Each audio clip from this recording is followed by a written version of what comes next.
Ram Ram coders, मुझे उम्मीद है आप सब बहुत अच्छे होंगे। अगर आपको आपके डीएसएस से रिलेटेड प्लेसमेंट और इंटर्नशिप प्रिपरेशन में दिक्कत आ रही है, then you can check out our complete placement and internship preparation course. Link for it is in the description box.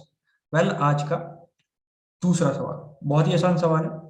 इसमें क्या है कि आपको एक नम्स एरे दिया हुआ है। उस नम्स एरे में कुछ कुछ नंबर्स होंगे इंटीजर के फॉर्म में।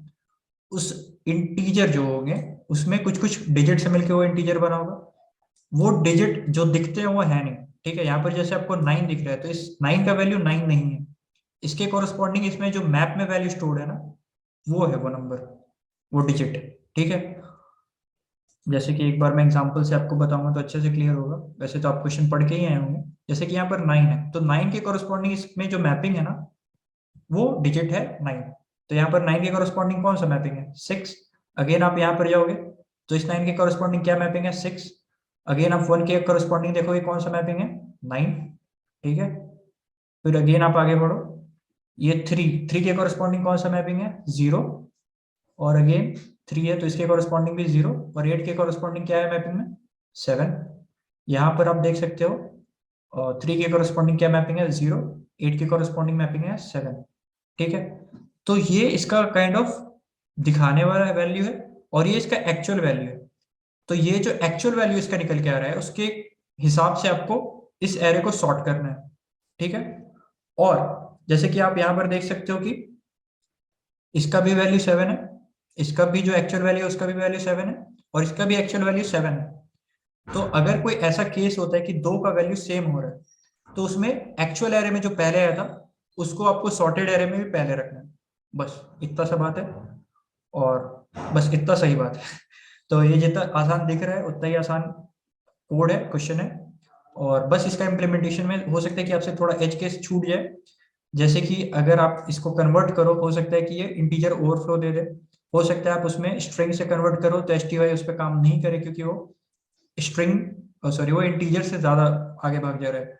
ठीक है, और अगर आप उसको इंटीजर में स्टोर करोगे तो इंटीजर ओवरफ्लो दे देगा। बस यही सारे कुछ कुछ एज केसेस हो सकते थे, हो रहे थे, जिसके चलते मेरा भी थोड़ा सा डिले हो गया था। अगर आपके साथ भी हुआ हो तो do comment it out, will like to hear आप क्या गलती कर रहे थे। जैसे कि इस केस में एक बार फिर से देख लेते क्या क्या करना है। तो यहाँ पर आप देख सकते हैं कि 0 के कॉरस्पॉन्डिंग 0 मैपिंग। तो बेसिकली ये जो नंबर रिप्रेजेंट कर रहे हैं, जो नंबर दिख रहे हैं वही नंबर एक्चुअल में है। जैसे कि यहाँ पर 7 दिख रहा है तो ये एक्चुअली में 7 है। 8 दिख रहा है तो एक्चुअली में 8 है। यहाँ पर एक्चुअली में 9 है। यहाँ पर एक्चुअल में 4 है। यहाँ पर एक्चुअल में 5 है, 6 है। ये है 1 2 3। तो जब हम इसको एक्चुअल वैल्यू के बेसिस पे सॉर्ट करेंगे तो ये 1 2 3 सबसे आगे आ जाएगा, फिर आ जाएगा ये 4 5 6, फिर आ जाएगा ये 7 8 9। तो ये कुछ इस तरीके से हो जाएगा 4 5 6, और ये हो जाएगा 7 8 9। ठीक है, सो दैट्स इट। बस आपको यही करना है। तो इसका कोड इम्प्लीमेंटेशन, मुझे उम्मीद है कि आप अगर हैशिंग किए हैं तो इसको आसानी से कर पा रहे होंगे। और अगर दिक्कत हो रहा है तो आप हमारे हैशिंग के प्लेलिस्ट को देख सकते हैं, वहां पर हमने ऐसे बहुत सारे क्वेश्चन किए हैं। तो यहाँ पर क्या किया मैंने, यहाँ पर मैंने मैप से इनिशियलाइज किया, सॉरी मैप में सब स्टोर करूंगा मैं, क्योंकि मैप जो है मेरा ऑर्डर मैप, उसमें सब कुछ सॉर्टेड वे में ही स्टोर होता है। तो जो भी की होगा, और ये की क्या है यहाँ पर, की है मेरा यहाँ पर जो एक्चुअल वैल्यू है इसका, एक नंबर का जो एक्चुअल वैल्यू है वो यहाँ पर की की तरह एक्ट करेगा। और ये वेक्टर में मैं क्यों स्टोर कर रहा हूँ? क्योंकि एक एक्चुअल वैल्यू बहुत सारे नंबर का एक्चुअल वैल्यू सेम हो सकता है। जैसे कि हमने 338 वाले केस में देखा, 338 का भी वैल्यू 7 था और 38 का भी वैल्यू 7 था। ठीक है, तो यहाँ पर 338 पहले आया था तो आपको पहले स्टोर करना था। तो हम क्या करेंगे, एरे में शुरुआत से ही ट्रेड करेंगे। तो अगर आपको 7 वैल्यू मिल गया तो उसके कॉरस्पॉन्डिंग आप 338 स्टोर कर लो वेक्टर में। वेक्टर में आप स्टोर कर लो 338। फिर अगेन आप आगे बढ़ो, फिर आपको 38 मिला, इसका वैल्यू 7 आ रहा है तो 7 के कॉरस्पॉन्डिंग जो की वैल्यू स्टोर्ड है मैप में, उसमें आप इसको स्टोर कर लो 38 को।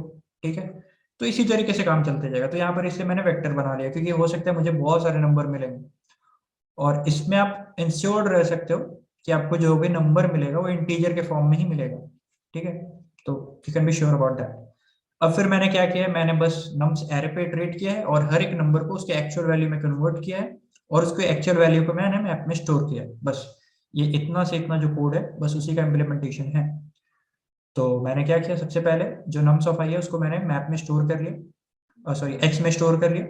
अगर वो नंबर एक्चुअल में 0 है तो मैंने मैपिंग में उसके कोरस्पॉन्डिंग 0 के कोरस्पॉन्डिंग जो भी है वैल्यू x का स्टोर कर दिया उसमें, ठीक है, और यहाँ पे से कंटिन्यू कर दिया। एल्स मुझे क्या करना पड़ेगा, उस नंबर को डिजिट बाय डिजिट ब्रेक करना पड़ेगा। तो यही मैंने काम किया है, डिजिट बाय डिजिट ब्रेक किया है।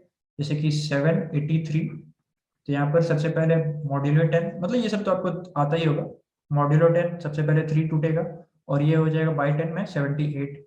फिर अगेन आप जब मॉड्यूलो 10 करोगे इसका तो ये टूट के आएगा 8 और ये नंबर बच जाएगा 7।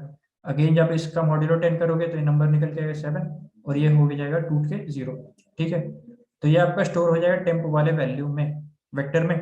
ठीक है, अब आपको क्या करना है, एक्चुअली में आपका नंबर था 789 पर ये नंबर 783 पर ये स्टोर कैसे हुआ है 387।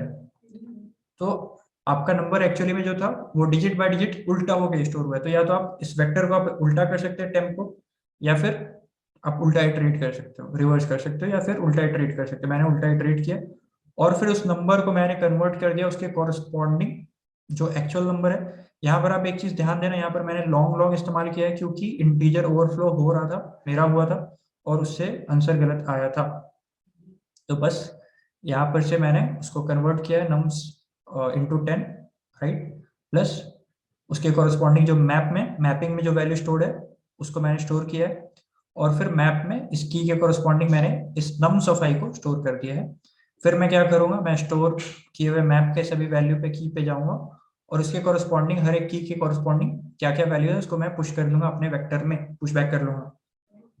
और यहाँ पर से एक चीज मेरा श्योर है कि मैप ये ऑर्डर्ड मैप है, तो सबसे छोटे वैल्यू सबसे पहले आएंगे और सबसे बड़े वैल्यू सबसे बाद में आएंगे। तो ये सॉर्टेड ही ऑर्डर में देगा, और क्योंकि मैंने वेक्टर स्टोर किया है तो मेरा ये जो सेम वैल्यूज है उसका जो ऑर्डर आने का है वो भी मेंटेन रहेगा। तो सभी चीजों को हमने अच्छे से हैंडल किया। तो ओवरऑल ये अच्छा इम्प्लीमेंटेशन का क्वेश्चन था। अगर आपसे बन गया हो तो मतलब अच्छी बात है, और नहीं बना है तो आप एक बार हमारा हैशिंग प्लेलिस्ट फॉलो कर सकते हैं। So that's it for now. अगर कोई डाउट रह गया तो कमेंट सेक्शन पे आ सकते हैं या फिर हमारे सोशल मीडिया पेजेस से जुड़ सकते हैं, हमसे डाउट पूछ सकते हैं। We are always there to help you. That's it for now, thank you.